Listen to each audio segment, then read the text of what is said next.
Hey, how's it going, folks? Is I know I made a video about this, but I think about it to combine everything together.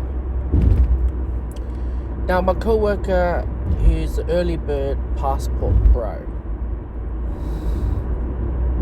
I have to widen up this passport bro. You have to include marrying someone who's an immigrant, who also migrant background, who's very new. Maybe they get a green card, maybe they get a permanent resident, maybe they get a citizenship, whatever. The down the track problem is such a big gap, because when you work with your family, right? You build whatever's in your family, whether it's a dream home, dream car, dream holiday, or whatever. But there's a more bigger picture than that if I look carefully. What I mean by that is the fact that my coworker really got me thinking about it. The in-laws is getting old and they need someone to care.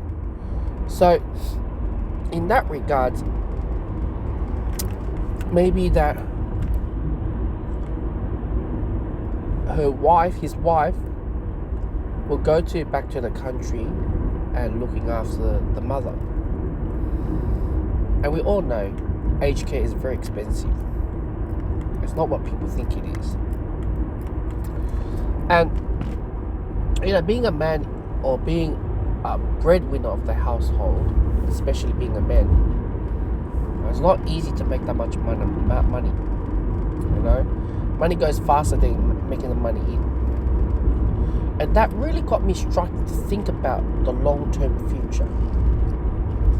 Because the long-term is that the family members, and I'm looking at it because I'm form of like a passport bros to look at it.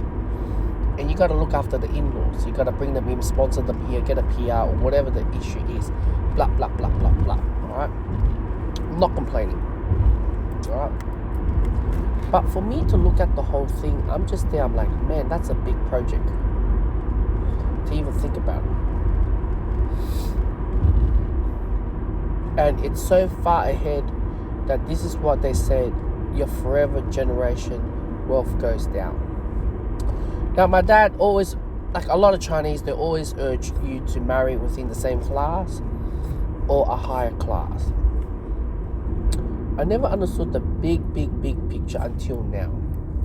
Even though my mate may married to a girl who's, for 20, 30 years ago, who's really doing really well back here in her country. But once you remove from her nature to where we are now, it's a whole different story to look at it. And whatever the money that we make, it's never going to be satisfied. Passport bros like that. What about us is like thinking of marrying to a local girl? Maybe divorced, maybe single mom, or maybe whatever. Then you also got problems as well.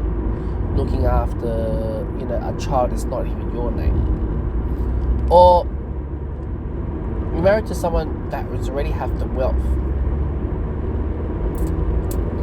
And that is something that I truly, really enjoy loving to see how Chinese have the marriage selection. This all comes down to the marriage selection or mate selection.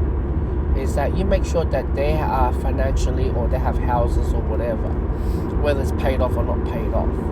It makes things a lot even playing field if you think about it, right? But to me, to think about, I could not think about what I'm going to be like. I'm 33. Next year I'm 34. And my mate is close to 50. And he's like, I got all this money, but man, X, Y, and Z. And I'm just here, I'm like, man, I think I got a bigger problem than before.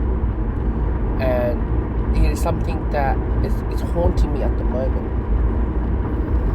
I said to myself, wouldn't it be great if I married to someone or grew up with someone who their family who already paid off their house, and they're willing to sacrifice their house, or they have the money, whatever they can, to go to aged care, whatever. or we look after them. At least they have money or whatever. survival thing. But this what we're looking now, it's a lot headache than ever than before. It's mental stress, emotional to even think about it. And I don't know where to end or begin this topic. That's all. And that's why I said to the passport bros, it's not what people think it is. Yeah, you find a good girl, this and that, raise your kids, we're all doing that, but towards the end, it's gonna butt us on the ass. Not only just for sponsoring their sisters, their siblings, their uncles, their family, but also the